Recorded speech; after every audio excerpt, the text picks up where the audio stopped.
కోడి కత్తి గుర్తొచ్చింది, జగన్మోహన్ రెడ్డి పేరు చెప్తే గులకరాయి గుర్తొచ్చింది, జగన్మోహన్ రెడ్డి పేరు చెప్తే బూతులు గుర్తొచ్చాయి, జగన్మోహన్ రెడ్డి పేరు చెప్తే చర్లపల్లి జైలు గుర్తొచ్చింది, జగన్మోహన్ రెడ్డి పేరు చెప్తే మధ్య కుంభకోణాలు గుర్తొస్తాయి.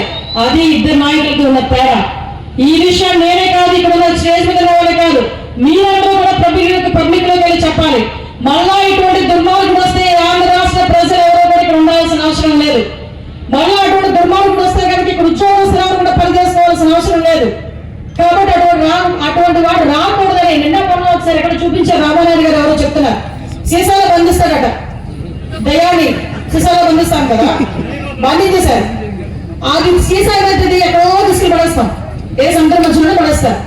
తప్పిసారి అది బయటకు వచ్చి ఎవరో కావాలి నేను తీసాడు అనుకోండి, మళ్ళీ ఏమైతుంది రెట్టింపు దాంతో బయటకు వచ్చేదట.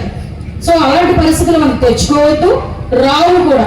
ఎందుకంటే ఆంధ్రప్రదేశ్ ప్రజలు చాలా తెలివైన వాళ్ళు, ఒక్కసారి చూశారు, మళ్ళా అటువంటి పరిస్థితి రాదు. నేనెందుకు ఈ మాట